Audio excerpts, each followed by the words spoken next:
Oke Pak Al, Pak Al mau coaching dengan Pak Sabab ya. Kira-kira nanti yang sudah Pak Al persiapkan untuk coaching itu apa saja?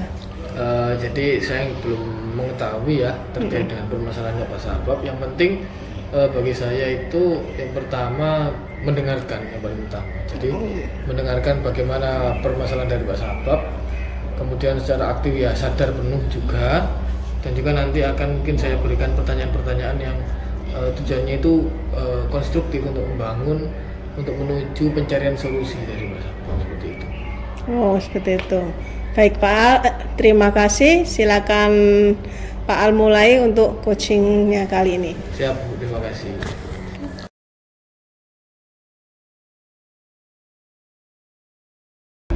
Pak Al bisa minta bantuannya Pak?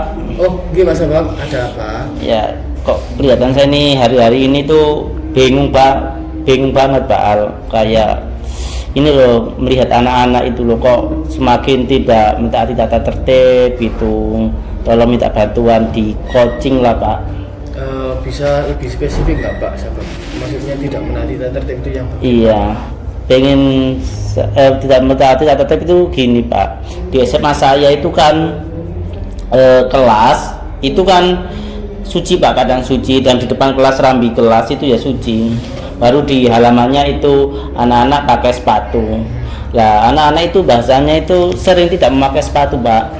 Soalnya mungkin dalam pikiran mereka itu karena ribet mungkin ya Pak ya, sehingga ya banyak anak-anak itu yang ada inventaris sandal kan, ada juga bawa sandal dari rumah, maka dari itu bahasanya tidak mentaati tata tertib seperti itu Pak. Oh berarti saya ulangi, berarti anak-anak tidak menaati tata tertib itu lebih ke alas kaki berarti Pak. Iya. Alas kakinya yang kadang-kadang itu tidak memakai sepatu gitu. Iya Pak Sabab. Terus yang menurut Pak Sabab sendiri, kekuatan apa yang Pak Sabab miliki untuk dapat membuat anak-anak itu menaati tata tertib tersebut, dalam artian menaati peraturan untuk memakai alas kaki dan sebagainya? Ya tentunya saya itu mempunyai kewenangan untuk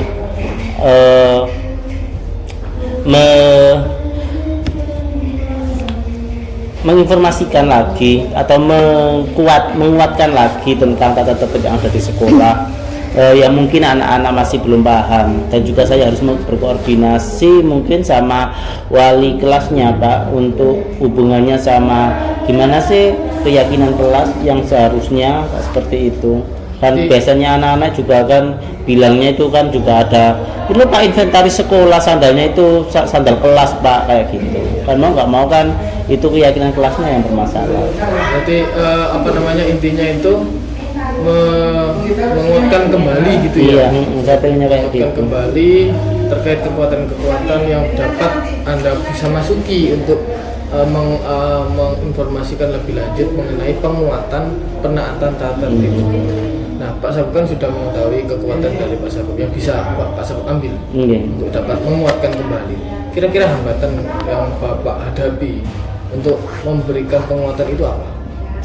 Hambatannya itu ya mungkin saya itu masih bingung gimana ya melakukannya itu seperti itu, dan mungkin gimana juga anak-anak itu bisa peraturan ini bisa ditaati oleh anak-anak secara aktif ya, secara menyeluruh, terlaksana dan efektif seperti itu. Jadi masih hambatannya itu lebih kepada formulanya, formula untuk membuat rancangan atau strategi agar anak itu bisa menaati tersebut ya.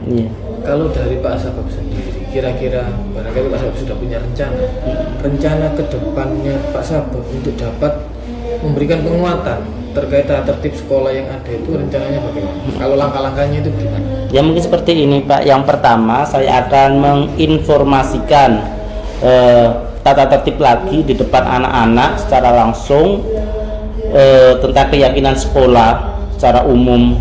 Biasanya mungkin bisa saya lakukan itu setelah apel pagi doa bersama itu Pak.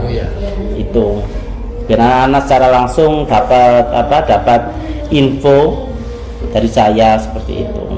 Terus yang kedua itu mungkin bisa saya lakukan dengan menguatkan keyakinan kelasnya Pak. Itu bisa saya lakukan mungkin dari wali kelasnya Pak. Jadi saya tentunya harus komunikasi dengan wali kelasnya, entah itu saya membentuk rapat wali kelas untuk mengkoreksi kembali atau meluruskan kembali keyakinan kelas yang berhubungan sama peraturan alas kaki itu. Jadi Pak Sabab punya dua rencana ya. Rencana yang pertama itu turun langsung, artian turun langsung ke kelas-kelas untuk menanyakan kembali bagaimana kesepakatan kelas itu berlaku atau dilakukan, kemudian menyadarkan anak-anak mungkin ya, barangkali kalau tidak memakai alas kaki berarti kan melanggar kesepakatan kelas yang seperti ini gitu ya. Kemudian langkah kedua yang Pak Sabab ambil tadi yaitu dengan melakukan komunikasi kepada wali kelasnya. Jadi wali kelas diajak untuk terlibat aktif terkait dengan hal itu gitu ya. Oke. Untuk terkait dengan jangka waktu Pak, kira-kira untuk pelaksanaan Pak Sabab yang pertama yang untuk melakukan komunikasi lebih lanjut atau sosialisasi ke anak-anak, itu rencana Pak Sabab untuk mencapai taraf keberhasilan itu jangka waktunya itu berapa lama yang Pak Sabab butuhkan? Menurut saya Pak ya, kalau terintegrasi dengan bagus dan anak-anak memahami keyakinan sekolah dan wali kelas juga dapat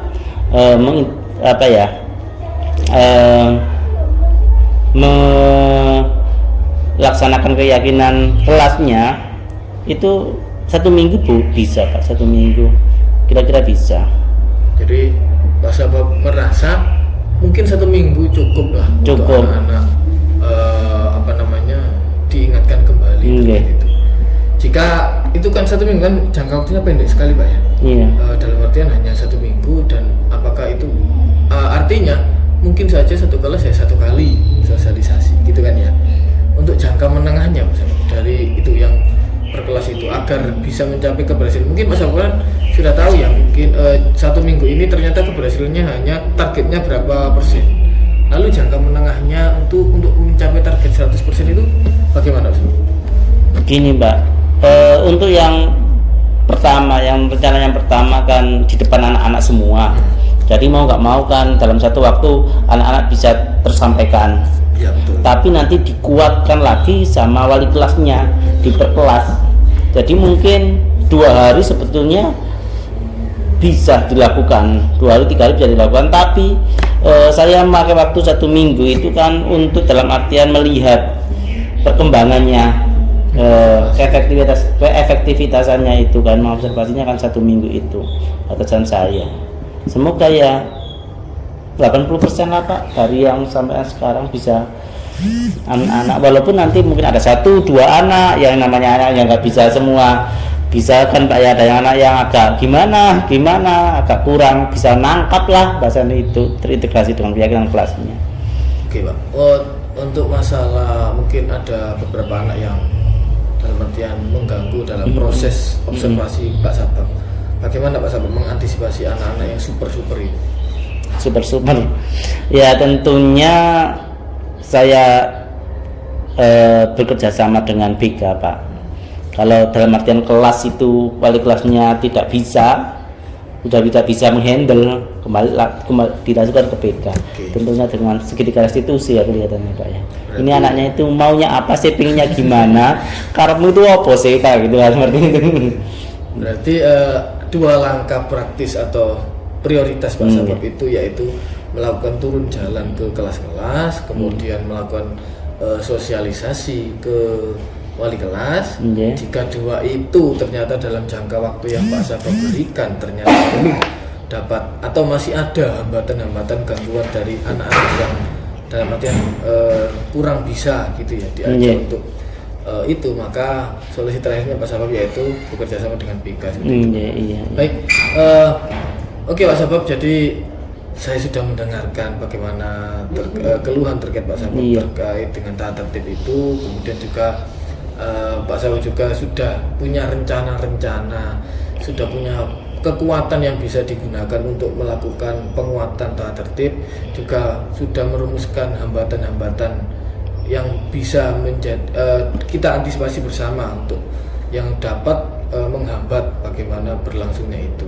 Juga Pak Sabab juga sudah menjelaskan terkait jangka waktunya. Jadi mungkin 1 minggu cukup ya Pak Sabab? Iya, 1 minggu cukup.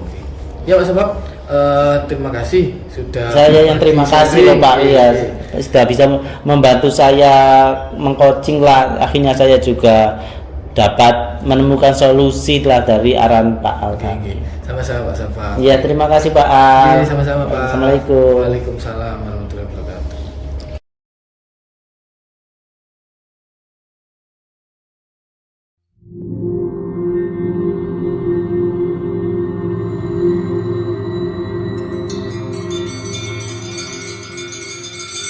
Baik Pak Sabab, Iya, Pak. direncanakan hari ini Pak Sabab akan melakukan coaching Nggih. kepada Bu Milha. Nggih. Kira-kira apa saja yang Pak Sabab persiapkan untuk melakukan coaching itu? Tentunya yang saya persiapkan itu ya mental Pak, mental sebagai coach, di mana coach sendiri kan jadi pendengar yang aktif, memiliki kesadaran penuh. Dalam artian apa? Coach itu benar-benar memposisikan dirinya sebagai pengarah saja untuk mencari sebuah solusi dari siapa di coaching tadi, dan membuat pertanyaan-pertanyaan berbobot seperti itu.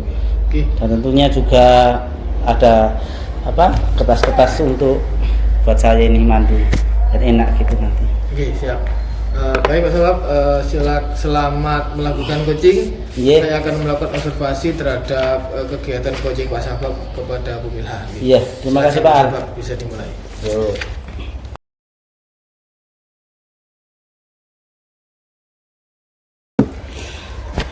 Assalamualaikum Bu Milha. Ya, waalaikumsalam Pak Sabab, ketemu lagi kita ya. Iya Bu Milha. Gimana kabarnya Bu Milha? Ya, alhamdulillah baik. Cuma ya gitu Pak, ada sedikit masalah sebenarnya. Oh, sedikit masalah. Bisa diceritakan Bu masalahnya apa? Oh, masalah saya itu terkait dengan anak-anak sebenarnya Pak. Iya, kenapa Bu anak-anaknya? Anak-anak itu kan kalau waktu jam kosong atau gurunya lagi ada pelatihan, cuma dikasih tugas, tapi habis itu anak-anak itu tidur. Gitu. Jadi saya waktu itu nggak pelajaran saya cuma lewat gitu aja. Terus habis itu loh, kok banyak yang tidur kayak gitu. Itu Pak, masalah iya. saya itu. Terus pengennya Bu Milha itu seperti apa sih?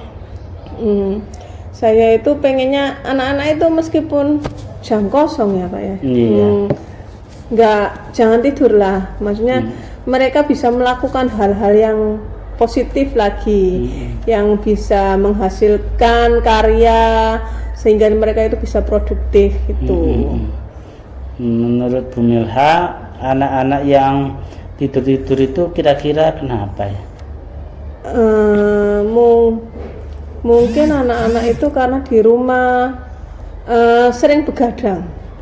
Ya, begadang, akhirnya dia di sekolah karena nggak ada gurunya, terus tempatnya juga mendukung ya, tempatnya lesehan gitu Pak. Jadi lesehan ber-AC.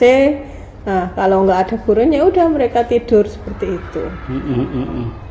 Apakah itu saja Bu kira-kira yang membuat alasan anak tidur ini, selain sama tempatnya yang enak itu? Ya tadi ya karena mereka itu malamnya itu begadang, akhirnya paginya ngantuk gitu. Terus kira-kira yang selama ini yang sudah dilakukan Bu Milha apa? Saya pernah manggil si anaknya saya panggil gitu, terus anaknya bilang ya menceritakan tadi, saya malam nggak bisa tidur Bu gitu. Akhirnya karena di situ nggak ada gurunya, akhirnya dia tidur. Terus kenapa, saya tanya kenapa nggak melakukan hal-hal yang positif gitu, yang bisa membuat dia bisa produktif, berkarya dan sebagainya gitu. mereka jawabnya nggak tahu apa yang akan dilakukan. Terus akhirnya saya coba sih kegiatanmu itu sehari-hari coba ditaruh di dalam buku, diagendakan jadwal, melakukan penjadwalan gitu Pak, kegiatannya selama seminggu aja, nanti bagaimana hasilnya seperti itu. Apakah masih di sekolah itu tetap tidur apa enggak, karena saya kira itu mereka kurang manage waktunya. Oke. Terus selain rencana Bu Milha untuk ngasih tahu ke anak-anak seperti itu, apalagi Bu kira-kira Bu? Ya saya inginnya anak-anak itu kalau rencana saya anak-anak itu kalau jam kosong mereka bisa ke perpus atau membaca atau mereka bisa membuat karya seperti cerita lah, membuat cerita. Dari cerita nanti kan mereka bisa dibukukan. Nah, buku itu sebagai karya mereka yang nantinya akan membuat dia itu memperoleh penghasilan kan, kalau dijualkan bisa gitu. Bagus dong Bu ya. Nanti anak-anak jadi lebih produktif. Pengennya seperti itu. Secara waktunya, terus nanti anak-anak juga dapat pengetahuan masalah finansial, tambahan-tambahan gitu. Iya. Seperti itu. Tapi saya ingin tahu itu Bu, kira-kira dari beberapa anak, keseluruhan anak itu kira-kira dari 1 sampai 10 itu berapa yang bersikap seperti itu? Ya sebenarnya nggak banyak juga sih Pak. Paling ya anak-anak itu aja yang melakukan. Kalau yang lainnya paling ya nggak tidur, cuma ya kadang ngobrol sama temennya gitu. Kalau yang tidur itu paling ya sekitar 4 atau 6 orang gitu. Jadi dirasa Bu Milha itu yang berhubungan sama rencananya Bu Milha kan dirasa nggak berat ya, kira-kira ya Bu ya? Kayaknya sih enggak. Karena saya melihat itu mereka itu sebenarnya punya potensi. Bu Milha sudah percaya bahwa anak-anak sudah punya potensi ya. Kira-kira kalau potensinya apa Bu? Ya sebenarnya kalau dia sering-sering membaca buku ya, baca pengetahuan, nggak hanya di buku aja lah. Sekarang banyak di internet tuh banyaklah pengetahuan yang bisa untuk meningkatkan daya bakatnya dari mereka itu. Ya itu Bu ya yang perlu dimaksimalkan ya mungkin. Iya. Kira-kira rencananya mulai kapan Ibu? Saya itu karena paling enggak ya tahun ajaran baru Pak. Tahun ajaran baru ya. Ya. Karena sekarang mereka sudah mulai ujian, pekan asesmen, dan paling bentar lagi kan ada libur itu. Jadinya saya mulai tahun ajaran baru saja.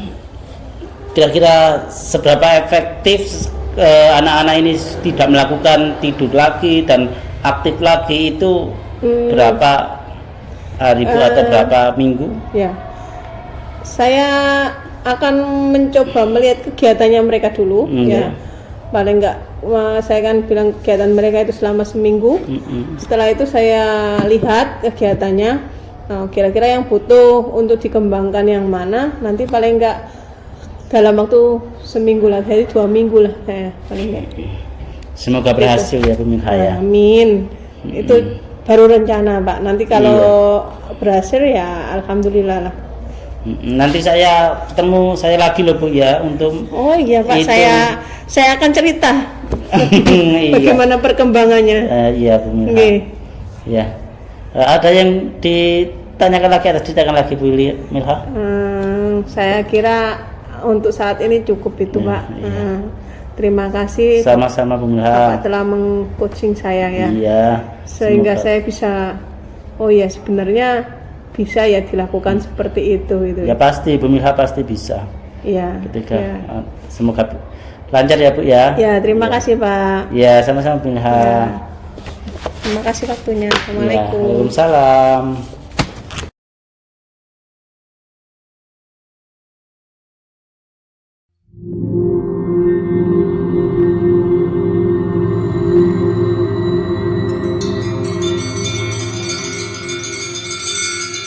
Bu Milha. Waalaikumsalam, Pak. Iya, Bu Milha ini kan jadi coach ya. Iya. Kira-kira persiapannya apa ini yang perlu dipersiapkan? Kalau saya sendiri, kalau persiapan jadi coaching itu, saya akan mendengarkan coach saya secara aktif ya. Kemudian saya akan membuat pertanyaan-pertanyaan yang sekiranya bisa bobot gitu. Seperti itu sih, Pak. Semoga lancar ya Bu Milha ya. Ya, terima kasih proses Bapak. coachingnya. Ya. Oke.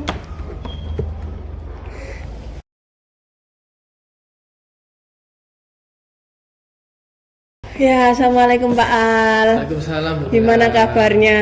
Alhamdulillah baik. Bu Milha Ya. sendiri? Ya, alhamdulillah. Pak, kemarin Pak Al kan WA saya katanya mau minta di coaching gitu. Cik, Bu. Ya, sebenarnya ada apa Pak Al? Ya, jadi berkaitan dengan saya mengajak teman-teman yang dalam artian yang muda untuk melakukan sebuah komunitas praktisi yang intinya itu di sana kita belajar mengenai pembuatan media-media interaktif gitu ya untuk mempermudah proses pembelajaran. Nah, itu kemarin sudah saya laksanakan Bu. Namun terdapat banyak kendala. Jadi ada banyak kendala yang mana salah satu kendalanya itu adalah kurang rutinnya motivasi mereka atau rekan-rekan sejawat itu untuk mengikuti secara rutin kegiatan kita atau komunitas praktisi itu, yang mana tiap minggunya ada saja yang izin katanya tidak bisa, ada yang juga yang secara jujur mengatakan wah ini medianya terlalu susah untuk dilakukan, saya gini-gini aja, nggak usah pakai media-media yang aneh-aneh gitu ya. Jadi masalahnya seperti itu Bu. Jadi ada sedikit penurunan minat terkait dengan pelaksanaan pembuatan media itu di komunitas praktisi. Oke. Pak Al, saya pengen tahu ini. Kira-kira jumlah kelompoknya Pak Al itu berapa sih? Ya Bu. Jadi untuk jumlah kelompok di komunitas saya itu awalnya itu berjumlah 13, kemudian yang aktif itu 9. Jadi yang 4 ini tarik ulur, ada yang sudah menyerah, ada yang sudah banyak izinnya gitu. Dan di 9 itu pun meskipun ikut terus ya tidak semuanya itu berpartisipasi aktif. Dalam artian ya hanya ada yang sekedar duduk aja, ada yang sambil gerundel ini aneh-aneh dan sebagainya gitu. Gitu. Berarti kadang mereka itu pokoknya ke sana, pokoknya saya absen gitu ya Pak ya? Ya gitu. Oh gitu. Nah sebenarnya pembuatan media interaktif ini menurut Pak Al sendiri itu manfaatnya lebih banyak apa gimana buat mereka? Ya sebenarnya jika terlaksana dengan baik tentu manfaatnya sangat banyak bagi rekan-rekan itu, karena pembelajaran akan lebih menarik, lebih interaktif dan juga pembelajarannya lebih berpusat pada peserta didik. Karena kan sejauh ini rekan-rekan saya kan berangkat dari keluhan anak-anak juga dan juga dari rekan-rekan yang mana pemberian media interaktif itu hanya sekedar salin link atau share link gitu dari YouTube. Sehingga saya punya ide gimana kalau kita bikin media interaktif seperti berbasis VR, berbasis AR dan sebagainya. Awalnya mereka tertarik, oh ini bagus, tapi ketika diajak membuat, nah kok kayak ngedrop gitu ya, kayak ngedown gitu seperti itu. Mungkin karena mereka juga pengetahuannya masih kurang gitu ya Pak ya, sebenarnya. Jadi mungkin pengetahuan mereka terkait media interaktif itu pengennya langsung matang aja, langsung jadi. Oh gitu. Nah, selama ini yang sudah membuat ya komunitas dari Pak Al itu, keberhasilannya itu seperti skalanya bagaimana? Ya kalau di skala sejauh ini saya ambil skala 1 sampai 10 mungkin berada di step 6. Jadi kenapa kok 6 ya, karena secara metode mereka mungkin sudah mengetahui bahwa ada VR, ada AR dan sebagainya. Namun secara pembuatan dan pelaksanaannya masih belum gitu. Gitu. Terus rencananya kegiatan rutinnya itu diadakan dalam seminggu berapa kali, Pak? Seminggu hanya 1 kali, Bu. Jadi seminggu 1 kali untuk menghilangkan kejenuhan mereka juga. Jadi hanya di hari Jumat yang lebih luang waktunya setelah sekolah seperti itu. Oh, setelah sekolah berarti tidak mengganggu pelajaran ya sebenarnya ya? Ya, tidak. Ya, harusnya kalau mereka berniat kan bisa ikut gitu ya, Pak ya sebenarnya. Ya. Terus rencananya Pak Al gimana supaya mereka itu niat untuk ngikut lagi? Ya, Bu. Jadi kemarin itu saya lihat kendala rekan-rekan itu berada di pembuatan konten, karena kan pembuatan AR terus VR itu kan harus didahului dengan pembuatan konten atau bahan-bahannya dulu gitu. Nah, mereka ribet di pembuatan kontennya itu karena ketika konten itu sudah banyak, mereka dibuat apapun bisa kan gitu gambarannya. Jadi mereka agak ribet dengan pembuatan konten. Akhirnya ada yang pakai terobosan guys, foto-foto dari Google aja ditaruh situ, ditaruh jadi museum virtual. Ada yang juga dari link orang dan sebagainya. Namun itu menjadi hambatan karena terkait dengan kreativitas. Sehingga saya punya agenda lainnya sebelum saya mengajak mereka untuk membuat AR, membuat VR. Saya mungkin akan mengajak untuk membuat konten. Jadi mengajak untuk bagaimana membuat konten yang mudah, yang menarik, yang sederhana. Namun ketika itu dikemas menjadi AR itu menjadi hal yang sangat menarik bagi murid atau peserta didik. Nah, pembuatan konten itu apakah sudah berjalan, Pak? Ini masih rencana, Bu. Karena masih belum. Dari itu kenapa stuck di 6 itu mungkin karena pembuatan konten itu dianggap sedikit menghabiskan waktu bagi mereka. Jadinya agak ribet kan gitu. Nah, karena mereka itu menganggap seperti itu ya, ribet. Apa yang akan Pak lakukan supaya mereka itu tidak menganggap itu terlalu ribet gitu? Jadi saya sudah menyiapkan beberapa fitur atau aplikasi dan juga website yang digunakan untuk membuat konten secara sederhana dan sangat mudah diakses. Ketika dalam artian dunia IT itu mudah diakses, saya yakin teman-teman juga akan tertarik untuk membuatnya karena kan ternyata mudah ini, gini-gini aja sudah bikin konten baru. Jadi langkah awalnya saya akan memberikan edukasi terkait dengan aplikasi bantu atau website bantu untuk membuat mereka membuat konten yang lebih sederhana dan mudah diakses begitu. Ya, jadi Pak Al kan merencanakan akan membuat konten ya supaya orang-orang atau komunitasnya nanti lebih gampang dalam membuat VR gitu ya. Okay. Dan kontennya itu sudah Pak Al sediakan gitu. Belum? Mesinnya kayak mesin pembuatnya. Mesin pembuatnya. Jadi websitenya yang sudah saya berikan ini ya yang mudah bikin dari sini aja seperti itu. Seperti itu ya. Berarti nanti Pak Al akan mensosialisasikan ya, pertama kali mensosialisasikan tempatnya konten itu di mana gitu ya. Oke. Kira-kira Pak Al yang akan dilakukan Pak Al itu kapan?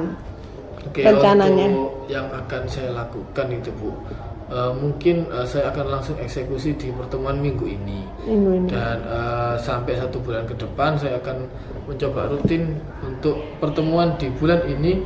Saya fokuskan kepada pelatihan pembuatan konten gitu. Seperti itu. Berarti bulan ini ya Pak ya? Bulan ini. Nah, Pak Al merasa keberhasilannya itu seperti apa nanti kalau sudah mulai mensosialisasikan dan praktisi, semua komunitas praktisi itu melakukan, itu keberhasilannya antara 1 sampai 10 itu kira-kira berapa?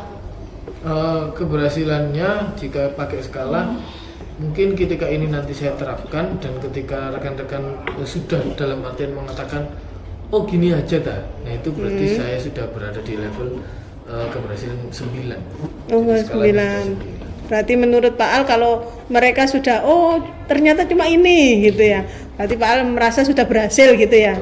Oke ya Pak, berarti nanti kita akan ketemu lagi ya Pak ya. Saya ingin mengetahui nanti kalau kita ketemu lagi, kira apa yang Bapak rencanakan nanti itu sudah berhasil seperti yang Bapak harapkan apa enggak, nanti saya juga minta diceritakan. Siap, Bu. Ya. Nanti 1 bulan ke depan saya akan ceritakan bagaimana ini berjalan dan berhasil. Ya, terima kasih Pak Al sudah meluangkan waktunya. Sama-sama, Bu. Ya, semoga semua rencananya berhasil. Amin, amin. Ya, Assalamualaikum. Waalaikumsalam.